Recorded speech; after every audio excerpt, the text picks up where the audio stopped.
Agwambo TV, Agwambo TV, Tinga TV, Raila Tialala.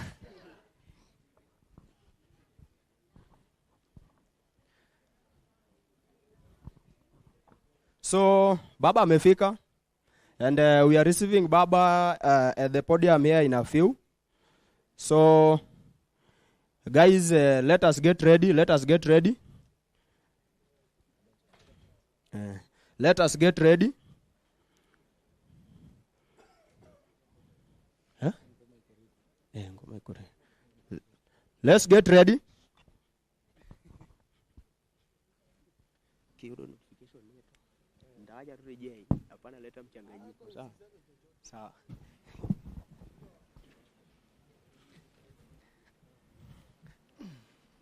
Hello? Hello? Nani wengine warudi tafadhali? Hello? Wengine warudi tu.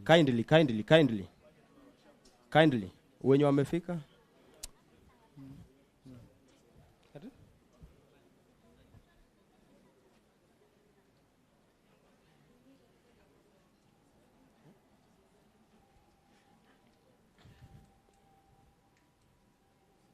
Hello? Lero ni lero. Bwana, hapana changanya. Hapana changanya. Umesema hapana changanya nini? Hapana leta mchanganyiko. Hapana leta mchanganyiko. Relax, DJ is somewhere. I told you that Baba is going to walk in each and every seat wasalimie, si ndio?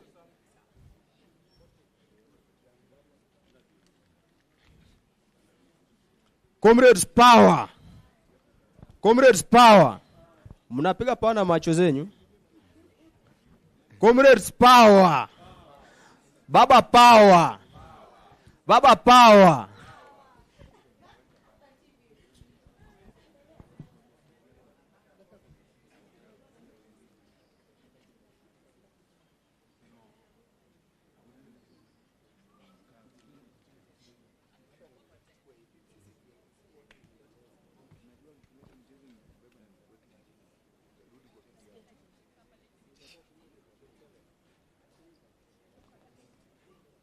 Umesimama mbele ya mtu.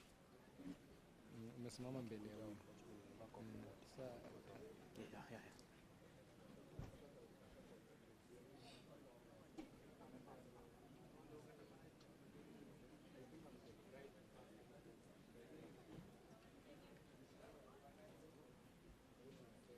Bana leta mchanganyiko.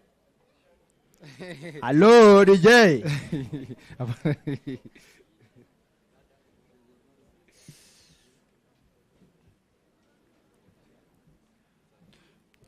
Haya, wananchi wapendwa, tuwe tayari kukaribisha baba wetu Raila Amolo Odinga, People's President. Mzee kijana. Wakati wowote kwa sasa baba atakuwa anawasili katika jukwaa huu. Our youth leader. Ango mekiwache babere. Marache miwacho.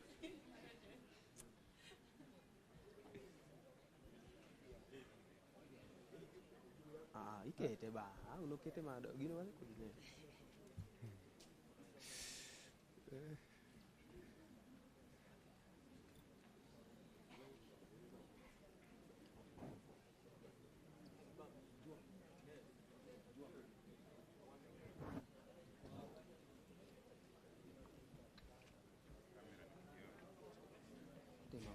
Ode kanyikendo.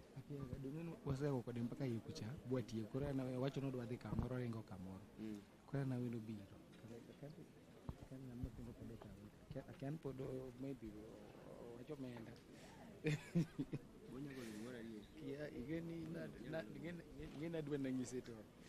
Ngeni madong ko da kanyo kendo. Kata na jogo ne unge. Adwa nangise baba. Ngeni jo moko nyaka Mombasa. Adwa nangise. Go to Mombasa, Nairobi just to attend this meeting.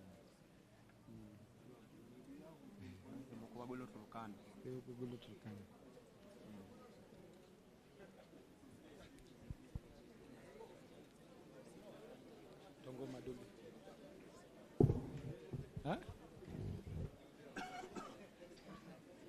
ni jogo yani jogo mepeka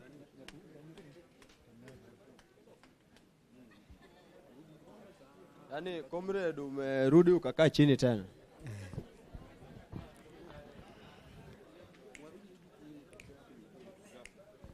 Don't worry about anything. Get ready, get ready, get ready, get ready.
Lero, lero ni lero. Kila mtu atoe kofia tafadhali.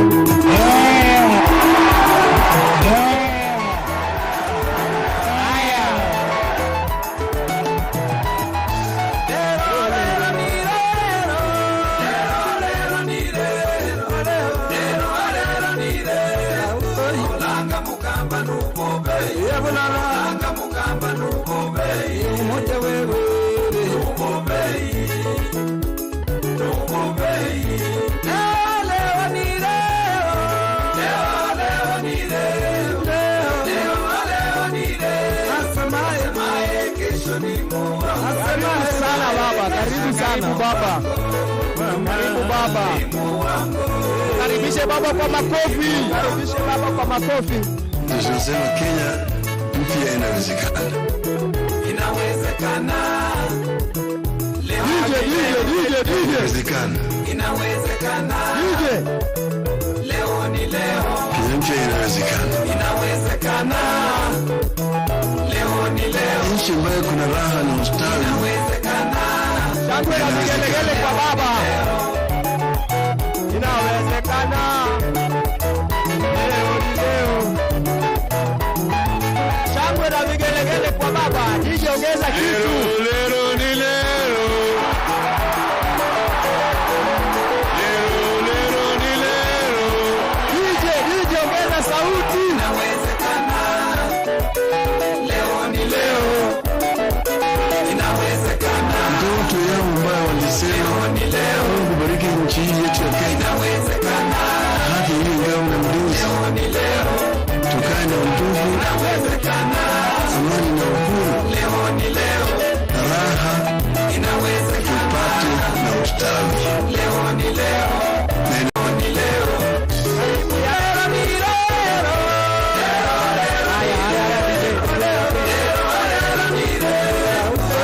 Baba.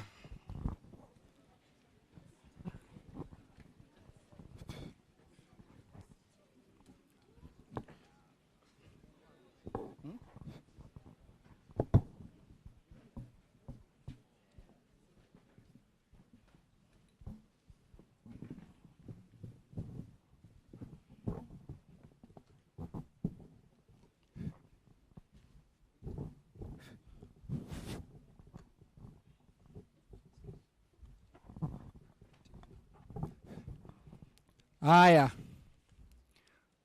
His Excellency Raila Amolo Odinga, all distinguished guests, YALA Secretariat, all leaders, hamjambo. Baba power. YALA power. Democracy power. Baba, today we are very privileged to have you here as our father of democracy. All these young people, they are here with a lot of hope for the democracy you fought for this country. We as YALA, we are here today to evaluate the status of democracy in Kenya. Ndio tuone, if at all, we are in the right state. And Baba, we know, because you are still alive, you will support us, help us, so that we can get into your shoe and continue fighting for democracy of Kenya. Sawa sawa? Baba power. Kwa sababu Baba nakimbia mahali, tunataka tuende haraka haraka. Sawa sawa? Yeah. So nataka nikaribishe team leader Tabi aje hapa, I introduce the YALA team, and then from there atuambie more about YALA. Sawa sawa? Karibu Tabi.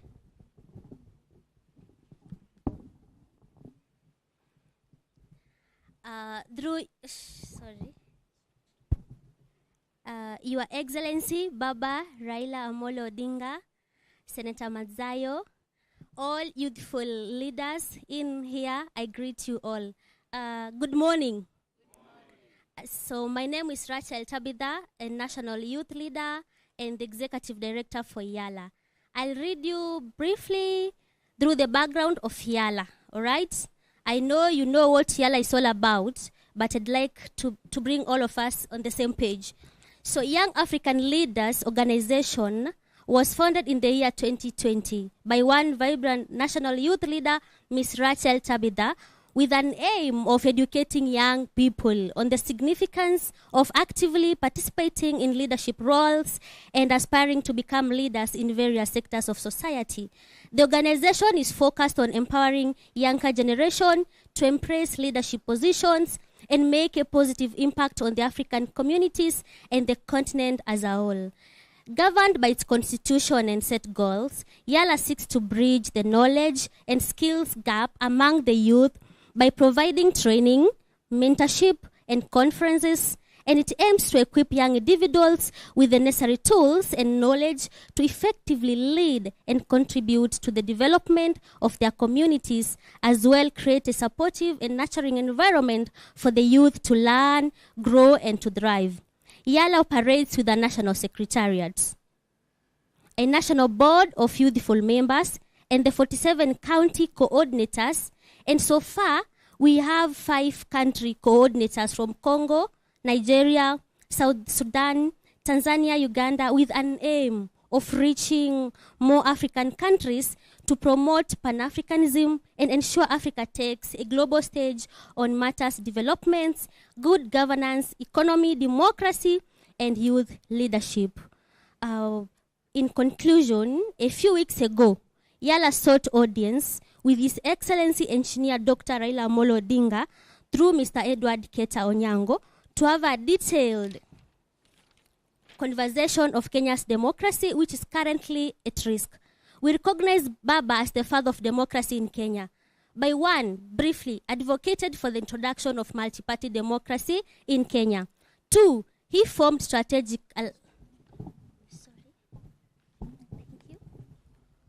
Thank you. So, why we recognize Baba as the father of democracy? Number one, he advocated for the introduction of multi-party democracy in Kenya. Number two, he formed strategic alliances and political coalitions to challenge the ruling regime then. Number three, he mobilized support for the opposition in the year 2002 general elections, leading to the end of KANU's long-standing rule. Number four, continuously pushed for electoral reforms to enhance transparency and accountability in the electoral process. Number five, actively participated in the drafting and promoting of the 2020 Constitution of Kenya, which introduced significant democratic reforms. Six, promoted the expansion of political rights, such as freedom of speech that we all enjoy today, assembly, as we are here today. Thank you. And association. Seven, actively defended civil liberties, including media freedom and the protection of human rights. 8, engaged in peaceful protest and demonstrations to push for democratic reforms. It's okay. 9, and second last, played a vital role in negotiating and mediating political conflicts, aiming to ensure democratic processes and solutions. Number 10, and the last, but that is not the last actually, you could get a lot of it. But number 10 for today, contributed to the strengthening of democratic institutions and the rule of law through its advocacy and engagement in the political arena. These reasons plus many others illustrate how Right Honorable Raila Amolo Odinga has played a pivotal role in shaping Kenya's democracy landscape and establishing himself as a prominent figure in the fight of democracy in this country. Now, while upstanding all of us, allow me to welcome His Excellency Engineer, enigma of politics, Baba himself, Baba Raila Amolo Odinga.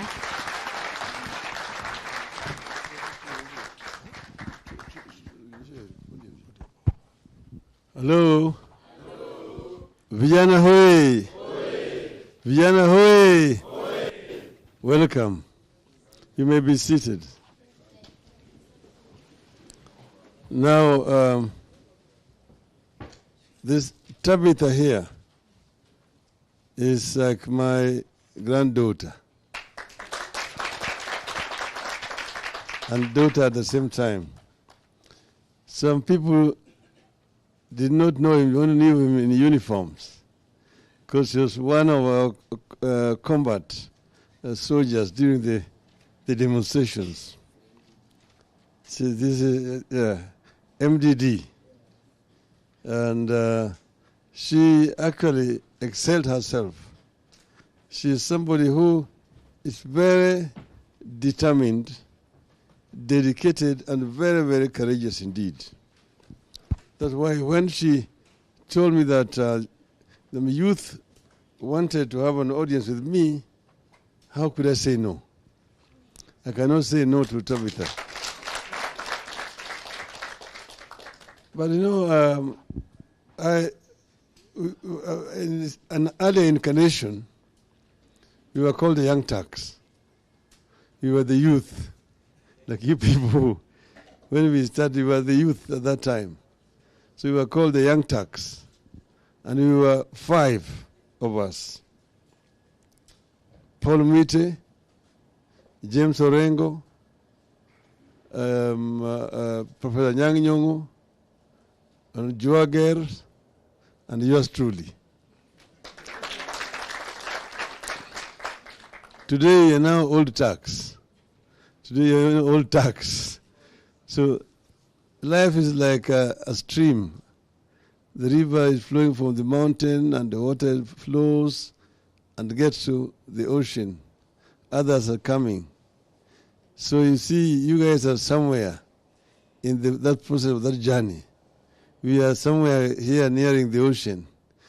But it continues. I say that the old were also young. Because I say youth is a transient status. Okay?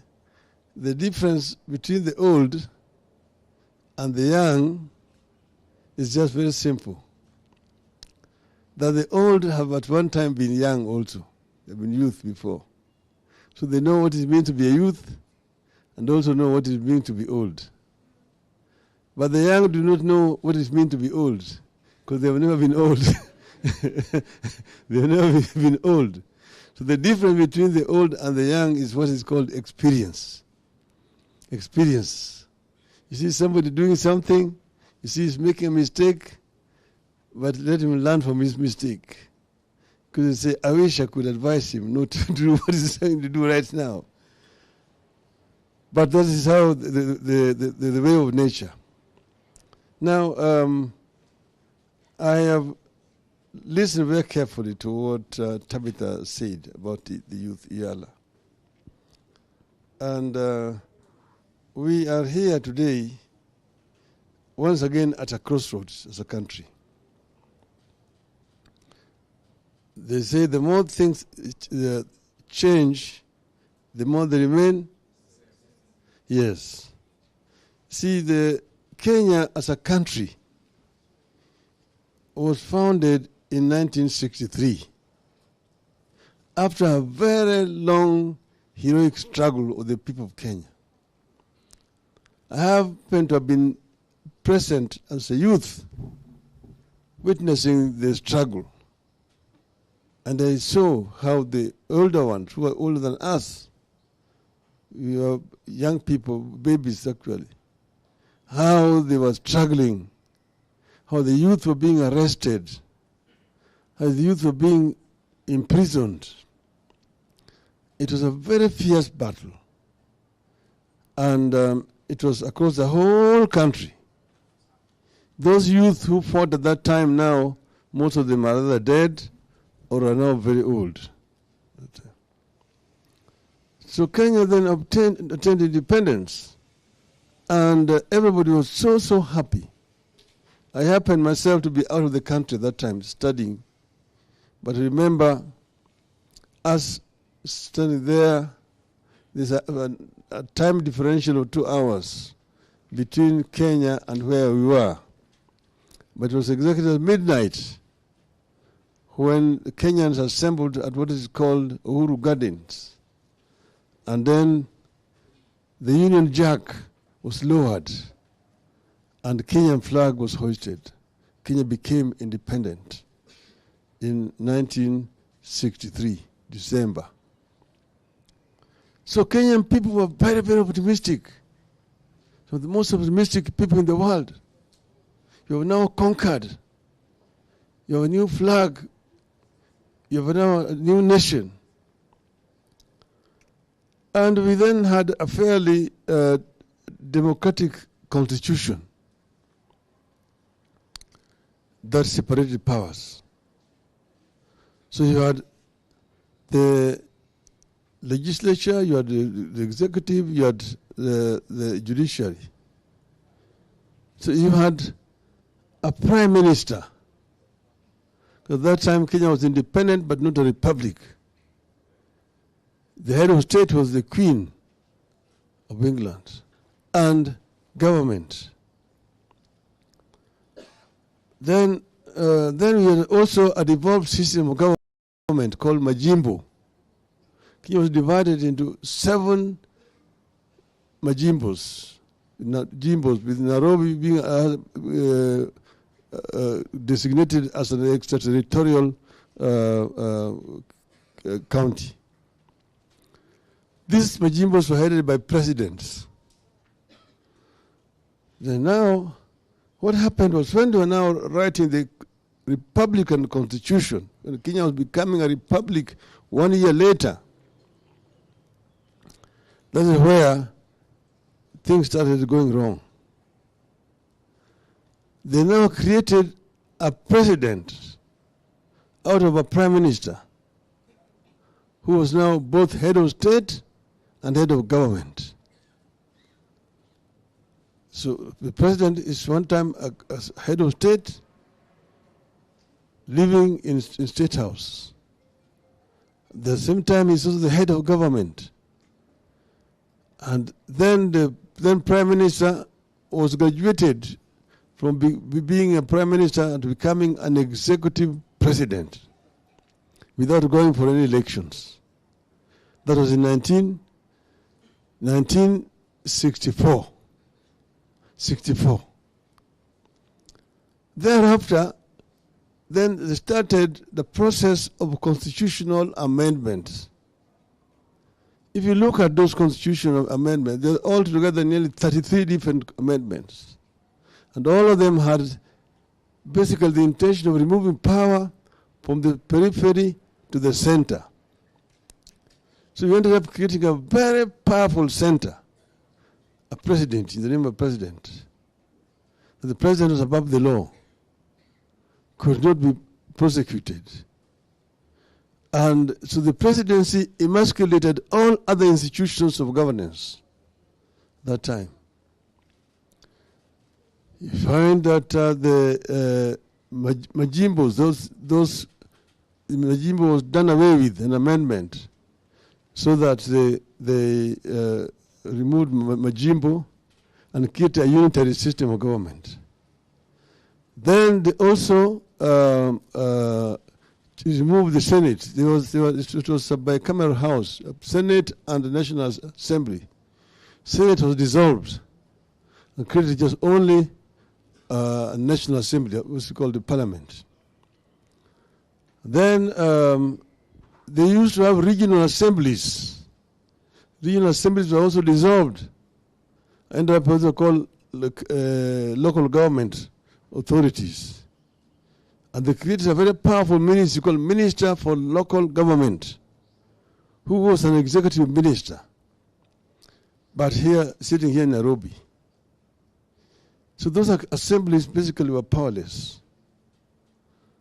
And then, on the other hand, they came up with a law that controlled the media. So the media itself was muzzled, could not speak. And then they also introduced what they call Preservation of Public Order Act that allowed the government to arrest and detain anybody without any trial. If you are seen as a political dissident, you'd be arrested and you'd be sent to detention. And you'll be held in detention at the pleasure of the president. Some people spent 2 years, 3 years, 5 years. Others spent up to 10 years in detention. They just arrest you. They take you to a police station. From there, you are taken to some room somewhere. And then an order is brought to you, a detention order signed by the minister in charge of internal security, that you have been found to have engaged in subversive activities against the Republic of Kenya. Therefore, your detention has become necessary. So you are picked up and taken. They will take you to different places. I spent years in community prison, Shimulatewa, Naivasha, Manyani, and so on. Yeah. So this is what was happening. And that went on for a long time. Until then they again came up, the Kenya was a multi-party system at independence. In 1969, they banned the only opposition party. Remained as a single party de jure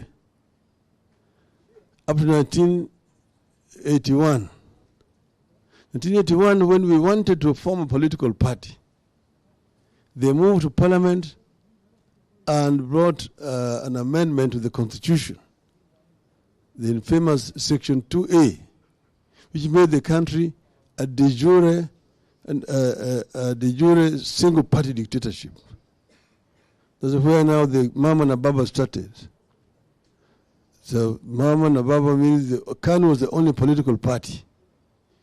You could not join any other party, and if you want to be allowed to run for any position, you have to get clearance from the KANU officials.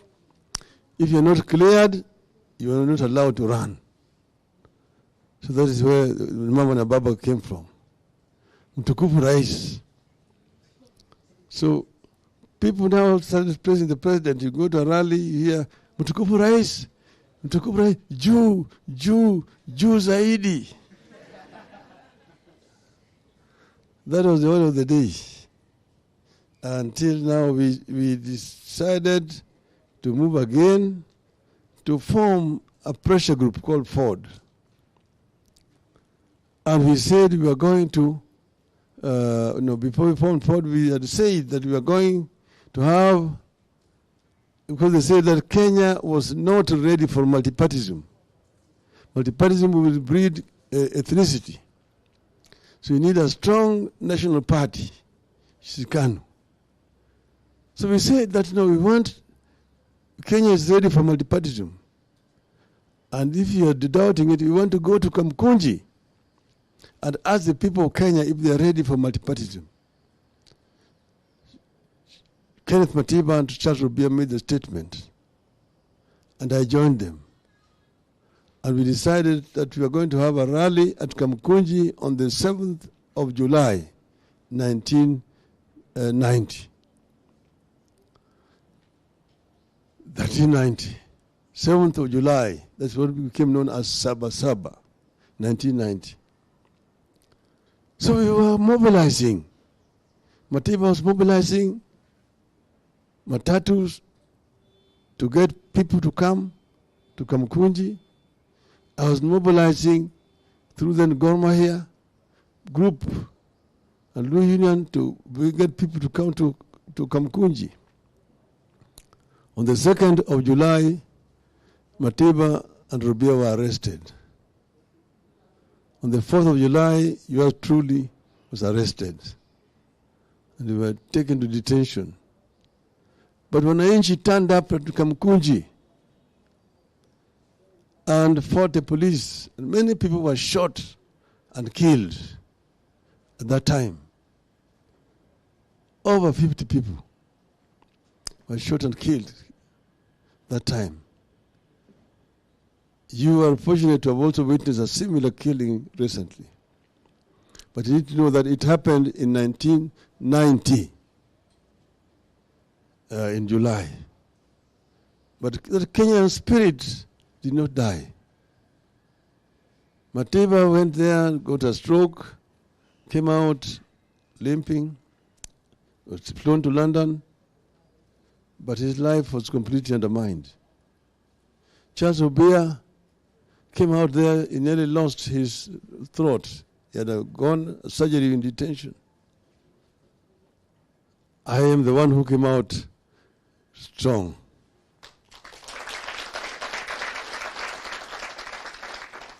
So we moved on. Later on, we formed a pressure group called FORD, Forum for Restoration of Democracy in Kenya. Now we are now the Young Turks. Now we have been joined by the group I mentioned to you. And we fought as the Young Turks until eventually when we brought in the older generation, Jaramogi, Shikuku, Muliro, Ndenge, Bamaris, and so on. So we formed FORD. And Ford now fought until eventually There came now the Kamkunji 2, which we be seeing pictures on the top of the trucks. That is not in Sabasaba. That was now 1991.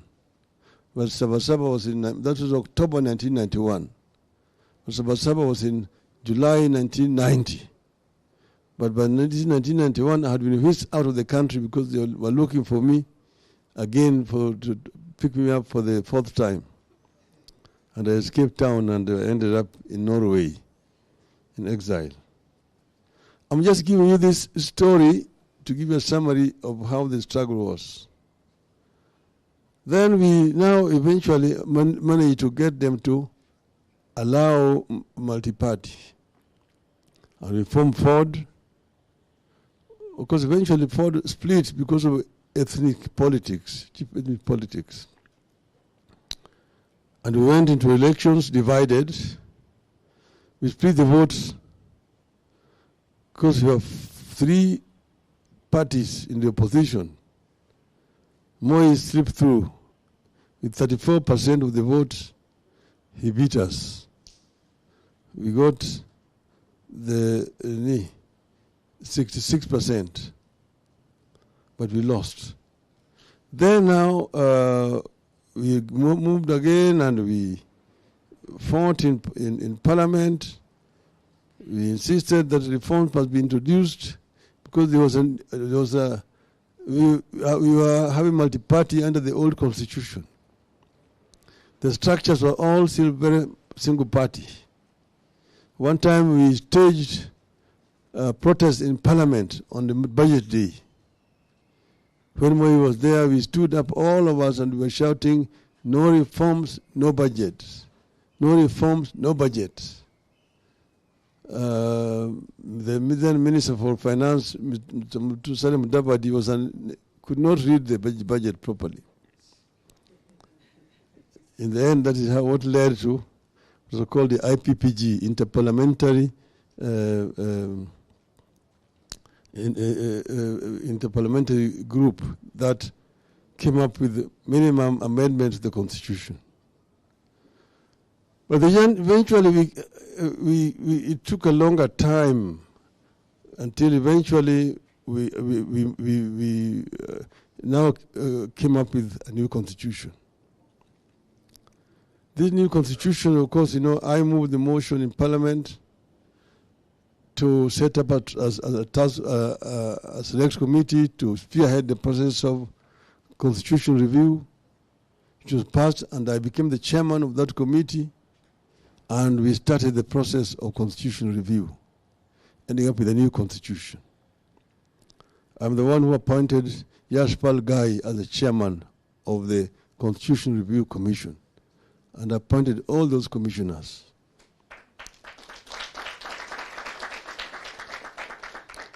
So then, when we were in Bomas, Kenyans came from all parts of the country to discuss the Kenya we want. And views emerged at Bomas. People came from each and every district. There were 3 representatives. One must be an opposite gender. That's how we structured it. And we spent months at Bomas of Kenya and came up with what considered the will of the people of Kenya. Because first they started by public education of the people of Kenya. What is a constitution? How does it affect you? How can you benefit from a good constitution? So there are these public forums which were held, chaired by Professor Gai and his team, across the country. It is the one that actually opened up the eyes of the people of Kenya. That's why Kenyans are the most conscious people who understand what a constitution is about. Then, after that, now we came up with the draft.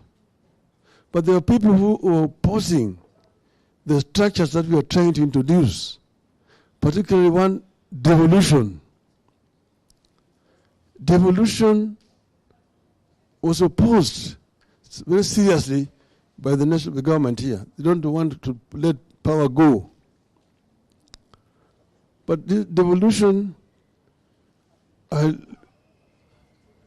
came about it when I was a shadow minister for local government. In those days, in parliament, you were the minister and you were the shadow in the opposition. So the shadow minister of local government. In that capacity, I went around the world. I went to Britain and looked at how their local government was working. England is a unitary system. Wales, they have a Wales Assembly. It's a devolved system. Scotland is a federal system. In Japan, they have a devolution system that worked very well. And that's the model that impressed me. And that is what we brought here. And we had 14 regions in the devolved system. But those who are at the center did not like it. They did not like devolution, and also did not like the structure of the executive. That's why after we passed it in Bomas, they went to court and stopped the commission from presenting it to Parliament. And then they took it to Kilifi, bastardized it, the Senator from Kilifi here. Bastardized it. And then what they brought here, to the Qatar. Tunambia yule msichana mrembo tulitoka naye kule Bomas mlipeleka wapi? Hii mmemleta yule ambaye msanajisi mkambukiza ukimwi. Unaleta hapa hatutaki. Sasa, so you post it. That's where bananas and the oranges emerged. And in the end, when we went to the referendum, we defeated that draft constitution, So we did not have the constitution. We went for elections, divided, and you guys now are old enough to have been there in 2007, 2008. You saw what happened in this country. You saw what happened, what they did. And of course, they were determined not to have us take power. And the chairman of the Electoral Commission was moved at a gunpoint to go and swear my opponent, whom I had defeated, hands down. Now we went on, and eventually, in that arrangement, we insisted that we must have a new constitution. We ended up with this kind of new constitution. Most important feature here is devolution. But because they did not want devolution, they decided to make them so tiny, small, so that they can be controlled from the center. From 14 that we had at the original Bomas, they ended up with now 47 counties. You see? South Africa has only 9 provinces, a devolved system. Nigeria has got 35 states. But Nigeria's population is over 200 million people, and they're double the size of Kenya. But their units are much bigger. Here they wanted them to be very small. Now they even want to make them smaller. You heard what they were saying then in Bomas. So now, let me get to the point. The democracy can only be strong if institutions are strong. We have 3 arms of this government in our current constitution: the executive, the judiciary, and the legislature. All these, they are interdependent, but each one of them has got a specific role to play. The legislature is mandated by the Constitution to make laws. Then, and also to oversight the executive. The executive uses the laws which have come from the legislature to govern the country. And then there's judiciary that ensures that in the implementation, the executive does not overreach itself or violate the constitution or the laws. That is the work of the executive, of the judiciary. So for democracy to thrive in a country, the legislature must be strong and independent. So a strong, independent legislature. Secondly, you must have also a truly independent judiciary that is not subservient to the executive. Because the executive has the power. Executive is the one that has the power to raise resources. They're the ones who tax the people. And they tax the people in order to provide services. But the voice of the people comes through the legislature. Because they're the ones who are with the people on the ground. They're the ones who represent the people on the ground. And we know how the people feel. They know, the ones who know where the shoe is pinching. So, now, what are the problems we are having in Kenya today? How is democracy under siege today? What are the threats to our democracy? What is the threat to our democracy is that there's no respect or fidelity to the Constitution of 2010. Those who have been tasked to implement it are those who do not believe in it. Those who are right now there were the ones who are opposing that Constitution in the referendum of 2010. Therefore, they want basically to take this country back to where we came from. If you look at what's happening. Number one, legislature. Legislature is under serious threat. By the results of last elections of 2022, last year, when the results were announced in the National Assembly, the Azimio coalition had 172 seats.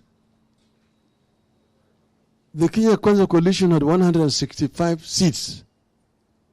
The majority coalition was one who should be the leader of majority in parliament is Mr. Opiyo Wandayi of Azimio.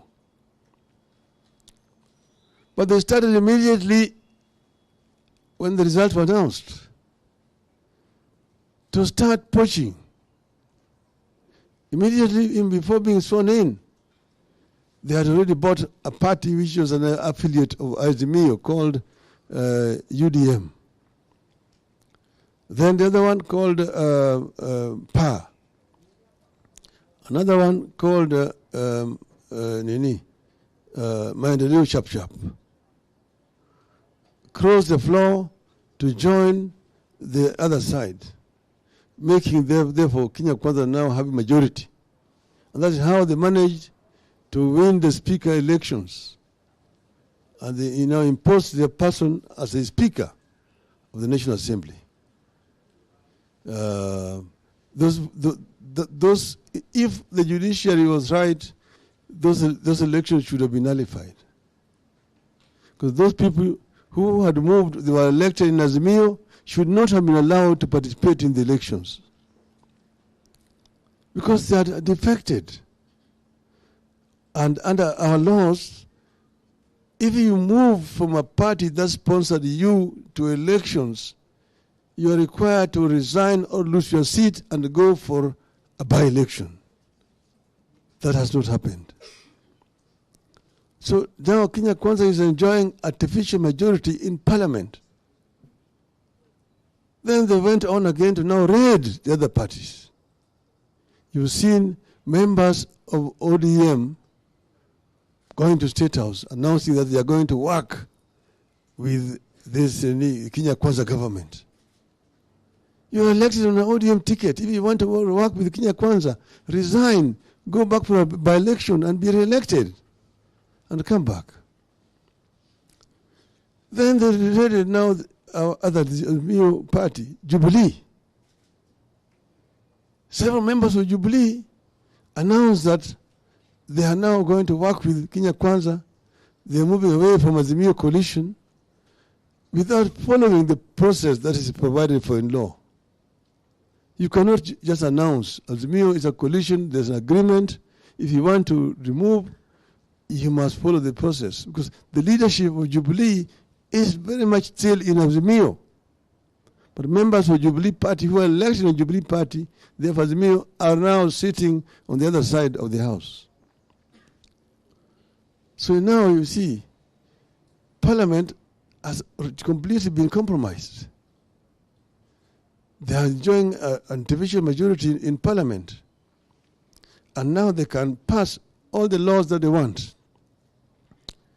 Bills are published, they're taken to State House, members are called there, and they're told you must pass this bill as it is. When it comes to the House, there's even no debate. The Speaker normally should move a procedural motion to reduce the time that is allowed to members. In the old days when we were in that Parliament, you could speak for the whole day on a bill. There was no time limitation. And continue again the following day. Only when the time was closing near is when either you call the mover to reply, or you reduce the time. But you cannot reduce the time below 15 minutes. Usually it used to be 20 minutes. Now they say you have only 5 minutes to speak on a bill. What can you say in 5 minutes on a bill? And when you start speaking, after 3 minutes, the first light is flashing. After 5 minutes, the red light. They've removed the speaker from you, so you can't continue talking. So this Parliament is useless. It's just a rubber stamp. And you have a speaker who is once a speaker is elected, first, if he was a member or a leader of a political party, he must resign from that political party. And he must be neutral. You have a case here where speakers are attending political rallies, speaking on issues which are before Parliament. Themselves, they are already taken aside on an issue which is before him as a speaker. What kind of Parliament is that? What kind of Parliament is that? A speaker is not supposed to take sides. A speaker is supposed to be somebody who is neutral. And you have a speaker who every weekend is accompanying members of Parliament on Harambes. He's the one giving the member money for Harambes, and he's going to take them there, and he's talking there now as Kenya Kwanza. And hurling all sorts of insults at Baba. But he's a speaker of a National Assembly. So the National Assembly is completely in disrepute. The speakers themselves have shown by their own actions that they are not fit to be called speakers. You have had speakers in that house who have excelled themselves. The founding speaker was called Sir Humphrey Slade. He set a standard, a bar, so high. If you go and read Slade's rulings, you see this is a speaker speaking.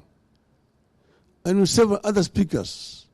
Another one was the speaker, Kenneth Marende, a true speaker. Then Parliament was Parliament. Today, this Parliament is Shenzi Parliament. It's nothing. So then they also corrupt members of Parliament. Because what is happening is that Parliament has budgeted money that it does not need. There's too much money in Parliament because they actually blackmail the legislature. And therefore, you've got money to bribe members of parliament with trips. I'm going to send you to Ireland. You can go with your wife or your girlfriend. You can go to the United States. You can go to Australia. You can go to Germany, and so on and so forth. So MPs most of the times are on the air. Some of them change clothes at the airport. When they come, they go to Mombasa. All the committees meetings are held in tourist hotels in Mombasa. And you can go there with your darling or your girlfriend. So there's nothing happening in the legislature here.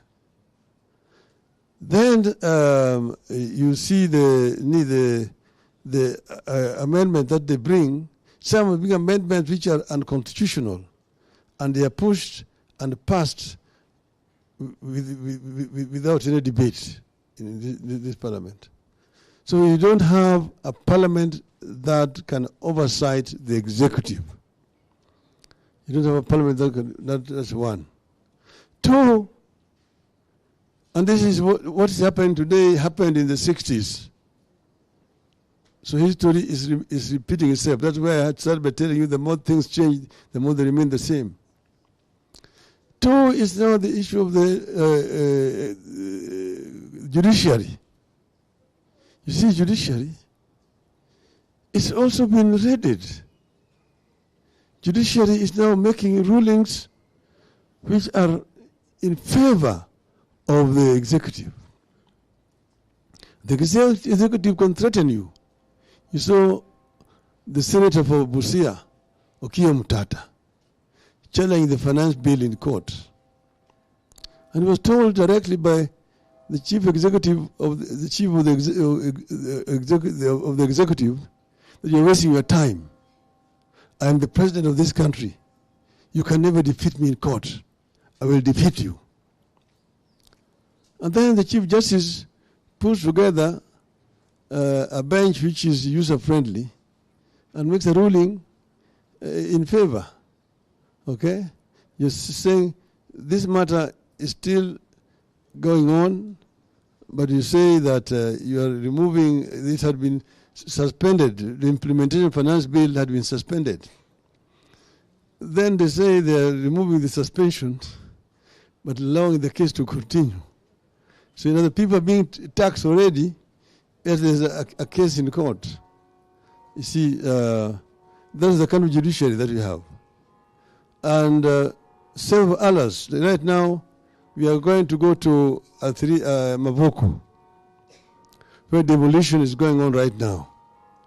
And we saw the kind of brutal demolition of structures going on in Mavoko. Bulldozers are moved there and tearing those structures like pieces of paper. You guys have seen that. You see, you think that this is something like from the Wild West. But it's happening right here. And the ruling was made on Friday by judiciary in Machakos. The ruling was made on Friday. On Saturday, the bulldozers were already on site, pulling down those. And these are people who have lived there for years. They have constructed those permanent structures, homes you have seen. Some of them have acquired loans from banks to put up those structures. Then there are schools. Children are going to school there and exams are coming. And they're being demolished. Churches are being demolished in that place. Even if you are president, and you know that because you are maybe the one who was behind this case, because he said, we now got a ruling yesterday, and we are going to remove these people. And 1,000 acres we are going to give to special economic zone. Others we are going to do affordable housing. There's housing already in that estate. It does not say anything about the people who are resident there. If you are a responsible, caring government, even if there is a ruling, you first give these people notice you're given notice, 3 months to vacate. And what you do, a Kenyan government, look for an alternative site and help these people to construct new shelters there.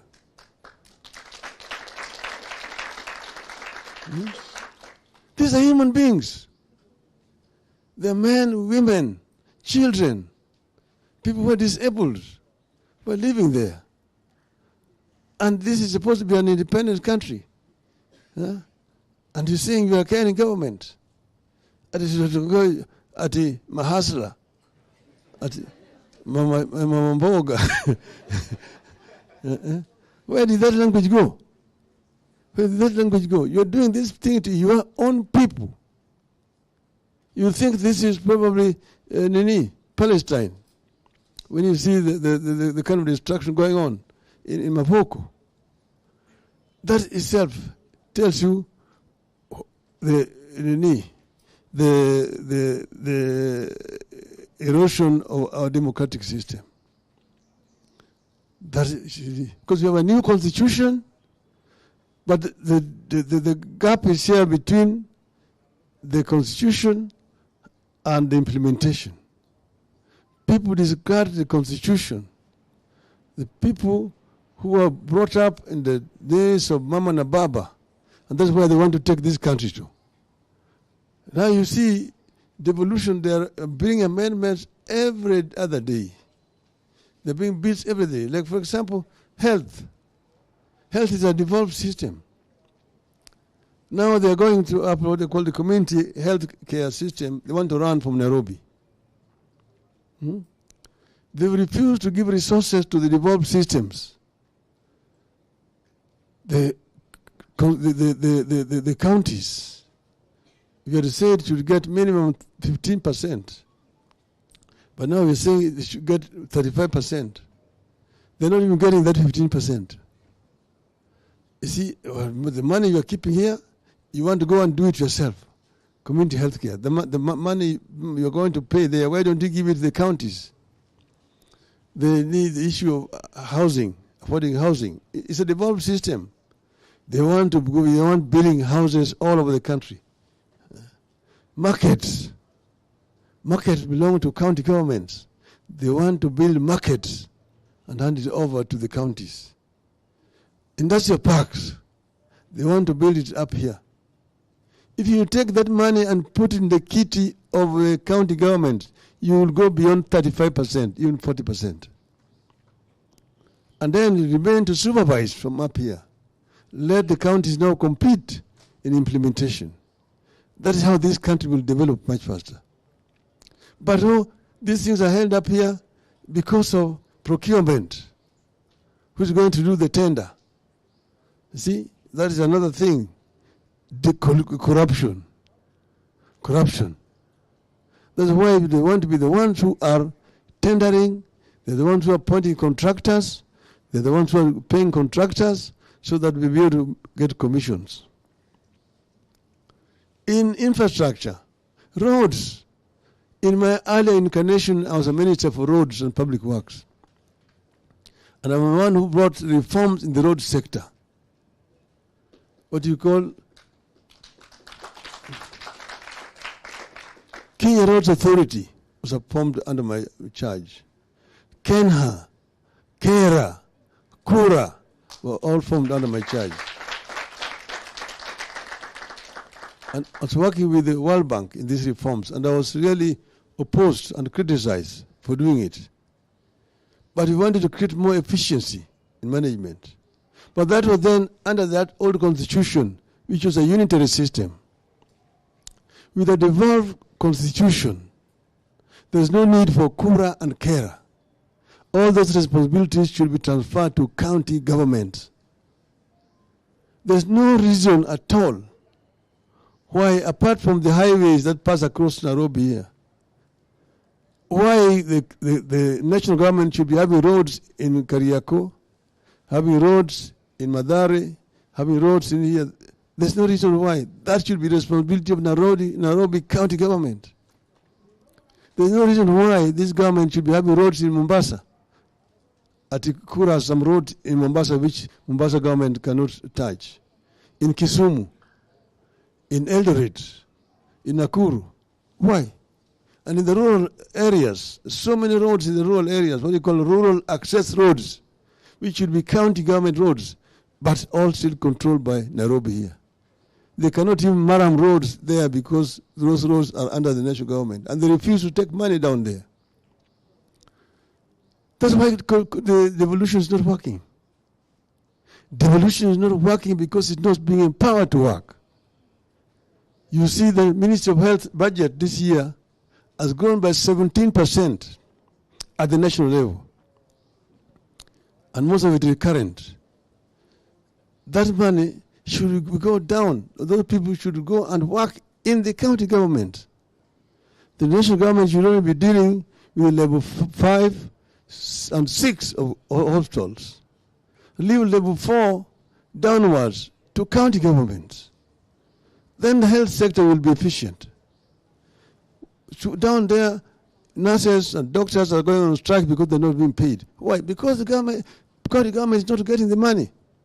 You're blaming counties for fault which is not theirs. So the constitution is under threat. I mean, the devolution is under threat. So what am I saying therefore? I'm saying that our democracy is under siege. Our democracy is under siege because of state capture. State capture of the institutions, of the legislature, which has been completely captured and castrated, and of the judiciary.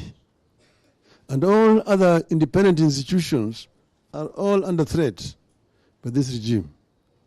So therefore, I say that we need to unite as a people and rescue our democracy.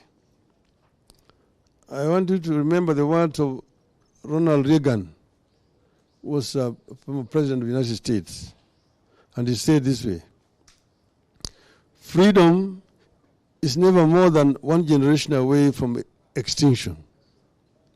We didn't pass it on to our children in the bloodstream. The only way they can inherit the freedom we have known is if we fight for it, protect it, defend it, and then hand it to them with the well-fought lessons of how they in their lifetime must do the same. And if you and I don't do this, then you and I may well spend our sunset years telling our children and our children's children what it once was like in America when men were free.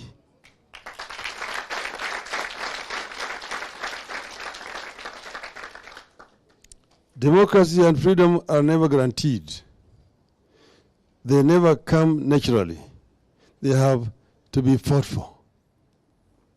Because the future of this country is in your hands, I encourage you to keep your feet moving forward, and you will have no better friend and partner than yours truly. Vijana hoi! Vijana hoi! Vijana hoi! Asanteni sana.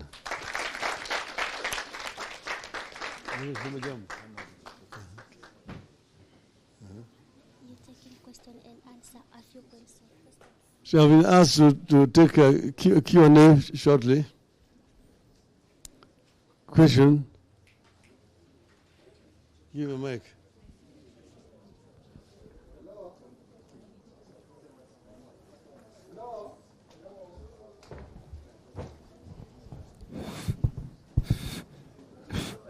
Later.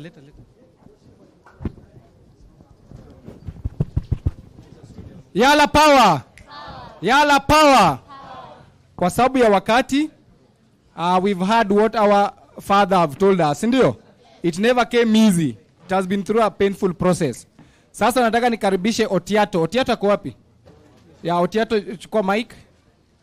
Sawa. Kwa sababu ya wakati, kila mtu angependa kuuliza maswali. Lakini kwa sababu baba yetu anakimbia mahali, tulikuwa in groups. So we are going to allow only 3 people from those groups to ask questions on behalf of those groups. Sawa sawa. So Tiato anza na mtu wa kwanza, wa pili na watatu. Tafadhali kwa heshima. Thank you so much. Your Excellency, my name is Caleb Ikenye. I am from Molo Sub-County, Nakuru County. Nakuru County, and I'm very proud to be here with you today. I'll only ask you one question. Of course, we share you as a country, na tunafurahi sana ya kwamba baba si wa Nyanza peke yake, baba ni wa Central, baba ni wa Rift Valley, na baba ni wa Coast. Na kwa hivyo mimi ninashukuru sana. Kila nitakuuliza baba, how does it feel to have a very big heart that you can contain betrayal? I'm personally from Jubilee Party, and I was asking myself, how painful is it in your political journey? How has it felt to be betrayed by people who once said that they are loyalists to you? And how does it feel to accommodate others, wale ambao wanakuja vijana hivi? How does it take to build trust with you? And then finally, mimi nataka nikushukuru sana. Katika safari yako, kuna wale ambao bado tunaamini ya kwamba, and you inspire us a lot, ya kwamba hata safari ikiwa ngumu aje, bado we need to push on. And we pray that God will grant you long life. Na ukipata nafasi, mimi nimepata nafasi, tunakuinvite ukuje kule Molo, ukuje utembee, usalimie vijana, na Mungu atakubariki. Asante. The next. Okay, we are going to the next question. Honorable Victor. Okay, thank you so much. I'm Victor Opio Okelo. I'm a political environmentalist. I'm the winner of the Global Environmental Stewardship Honor in India last month. And it's an honor to ask someone who is a sphere in all fields. Politically, Baba is an enigma. Environmentally, Baba is a climate change. This is evident on his entrance on the African Climate Summit. Tuliona, the entrance for the presidents, and Raila, the people's president, came there as a climate change.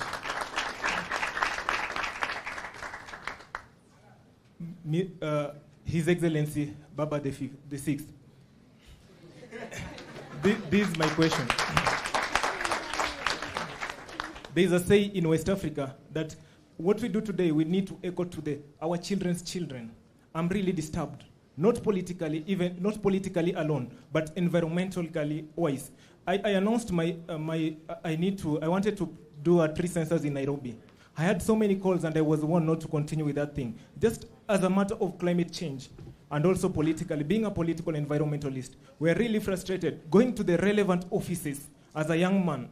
I'm a Kenyan. I've planted up to 58,000 indigenous trees, 712 fruit seedlings in schools.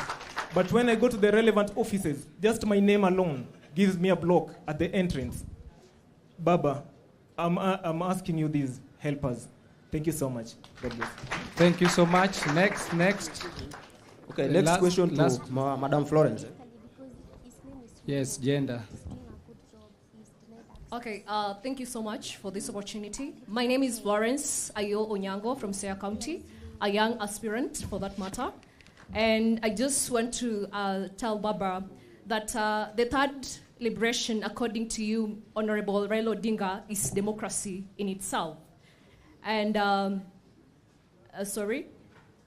in your own scope, we believe that Kenya is an autocratic state that needs to sharpen its fundamental rights and freedom, and that you are the Messiah that will do that. So you have been doing this for over 20 plus years now, consistently without backing out.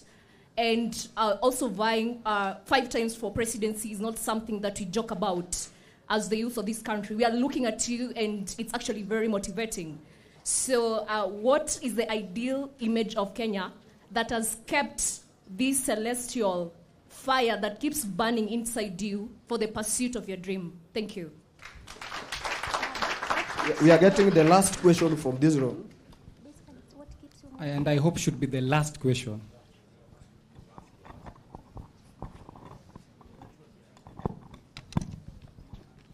Hello, my name is Diego Kuriandai, and I'm from Embakasi North.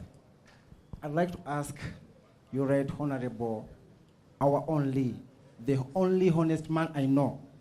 The second is my father. And the loyal man of our life. The peace founder and the democracy leader, Mr. His Excellency, Baba. We as youth, we have a lot to do, but why don't you give us a word and a chance? We start with those who decided to defect from the party and betrayed you. Why don't you use us? We work on those from the ground till to the top. As right now, you're not so much energetic to fight with them, but please, here we are. We are yours to use. Please. I really thank for this opportunity, and I really like to ask another question, but my secretary has something to ask too. Please. 1 minute, good afternoon. please. Brenda from Kibra constituency. My question is, what is the best way to promote youth empowerment that our political fathers that we have here today have on table for us? As Baba has said, that during their time in Kibra, he started as a youth. And currently right now in Kibra, as we see, youth don't have that power to partake the responsibility that Baba back then used to partake. So my question is, what form of empowerment can we give our youth at the ground to fight for democracy? Okay, thank you very much. We are done with all the questions. And before I sit down, Baba, to your information, we've got various youth from all the areas across the country. We've got youth from Coast. We've got youth from Nyanza, that is Western region. We've got youth from Central. Okay, we are here, all youth across the country. And these people, they would like to go back home in the name of Baba Raila Amolo Odinga. Thank you very much. Haya, asanteni sana. Baba, kwa heshima, dakika moja tu, tuko na MDD member. Nataka ulize tu swali moja tafadhali. Thank you so much. Comrades Power. And Baba, thank you for sparing time for our members here of the YALA. One of the questions that I would like to ask is that we have the parliamentary system and the presidential system of governance in democracy.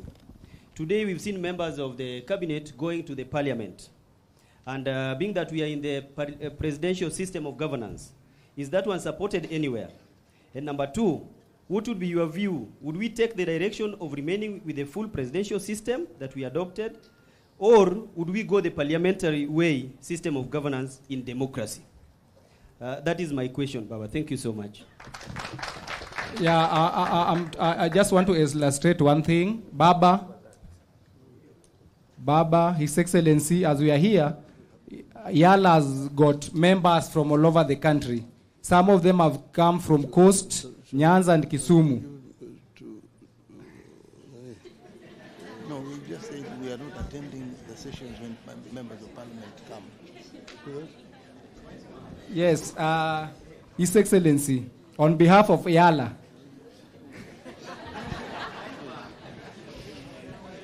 Yes, on behalf of YALA, YALA decided to bring all our members across the country, all from Coast, Kisumu, to come here and be with us so that we can get wise wisdom from you. So they are here, and I know after this they shall be going home. Thank you, Baba.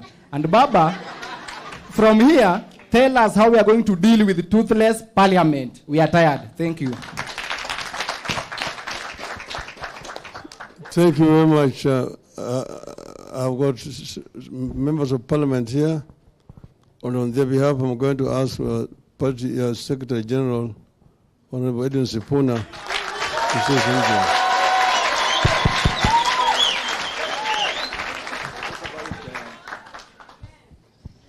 Thank you, Jacom. Vijana Oe. Vijana Ria.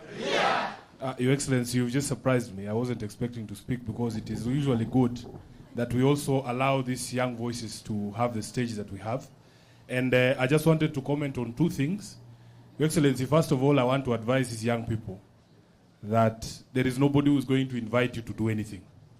There's a story that Jacom doesn't like me telling again about how he became Secretary General. There was somebody there, and he was asleep. And I decided to go there and declare myself as the SG of the party. So, in these constituencies, you have seen people who have decided that they want to go. And you know for a fact that without ODM and without the support of Baba, they are not going to come back.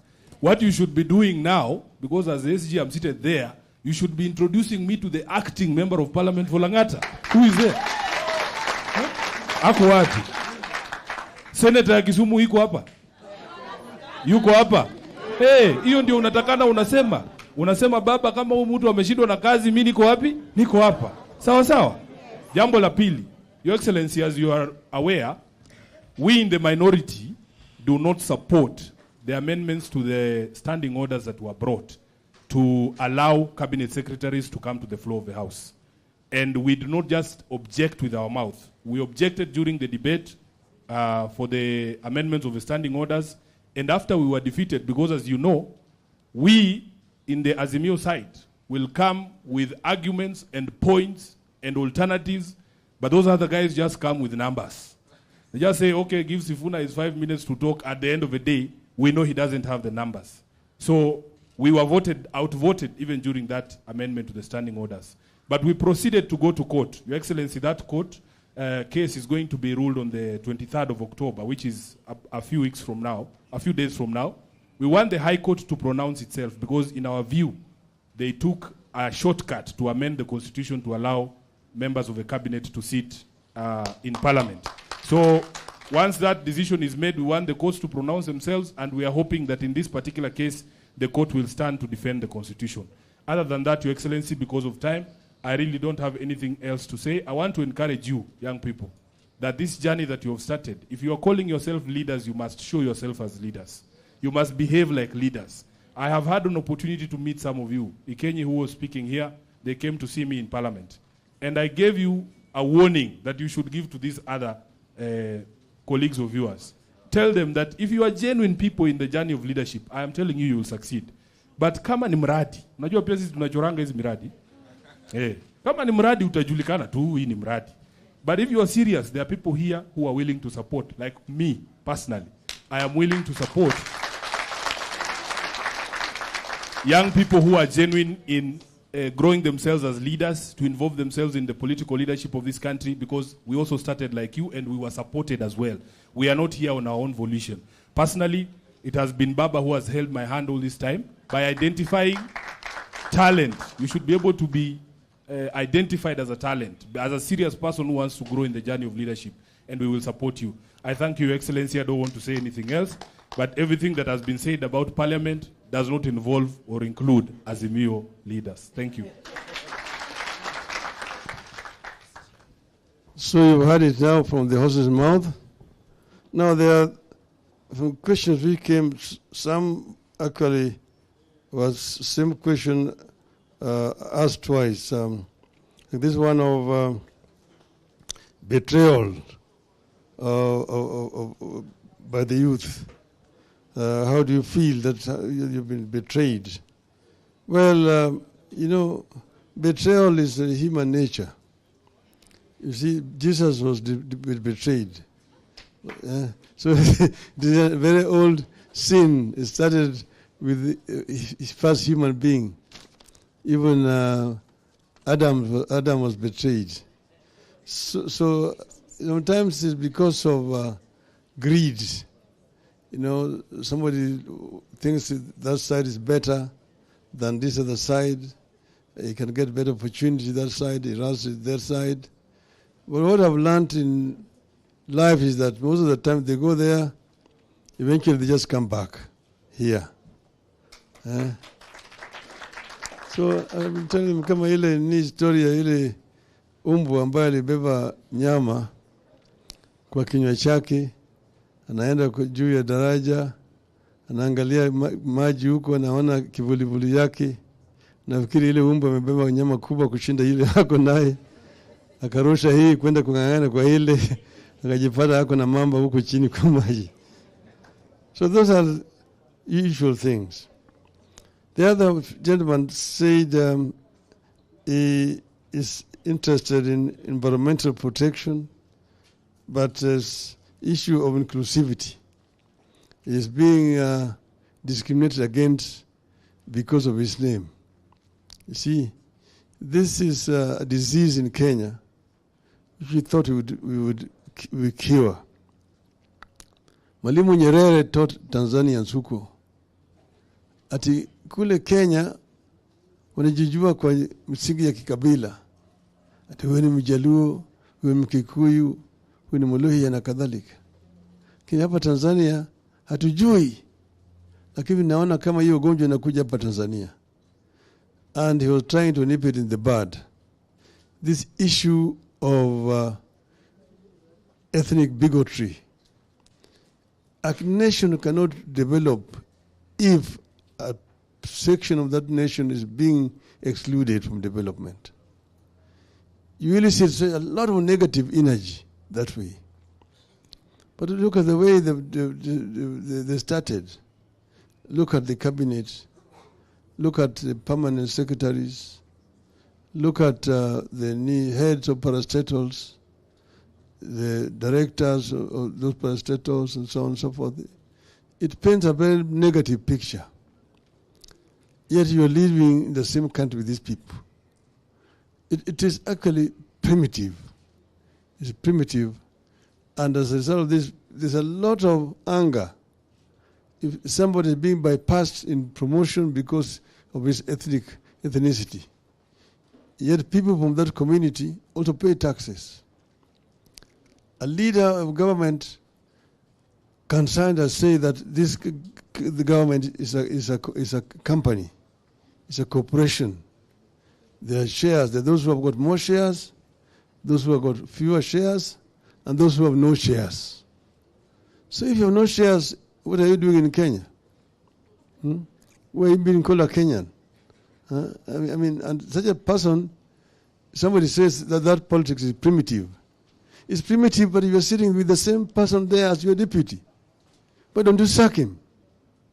So it is something that is very, very fundamentally wrong. Somebody like Mr. Rigathi Gachagua should not be a deputy president of this country. Then you said youth empowerment and youth space. Because as I told you, it's like a river that is moving. And the youth are all the times coming. And we all the times embrace the youth. That's the reason why I'm talking to you guys here. We always want to get the youth. As you see, Edwin here started as just one of you. Now it's becoming an old attack. But but it started, and we keep on recruiting, like the ones you're now saying who are betraying me. The youth have took from the college, and I mentored them, brought them up. Some of them reach a stage, they see ile nyama ni kubwa zaidi, anaenda huko. Hiyo ni shauri yao. We will continue because we are leading a life of sacrifice. I believe that this country requires people who are prepared to serve selflessly for posterity. You don't expect rewards here, but what will reward you is how what you've done is going to help the future generation to live in a better country than the one you live in. And then how do you feel about being unlucky, 5 times unlucky? No. I only, I ran 5 times, but really seriously only 4 times. And the real time I lost was when I ran for the first time, because I was basically just going to jog to, to get to know, but I came number 3. But I've never lost. So that is my pride. gives me satisfaction. And I can say it even when they're here, I'd say that, you didn't win. And they know they didn't win. They know they didn't win. You saw the commissioners testifying at Bomas of Kenya, saying the truth, that we did not announce the real results. You saw Aida Kibwana yesterday writing in the Star, telling you that the results Kibito announced were not the results. Even the results Chebukati announced were not the results.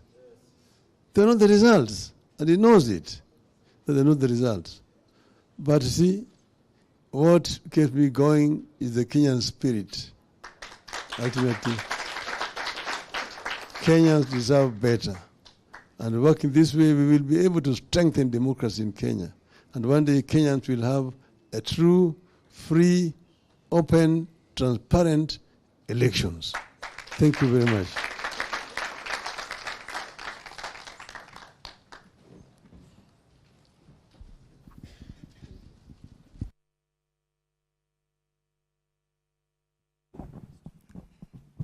Yala power.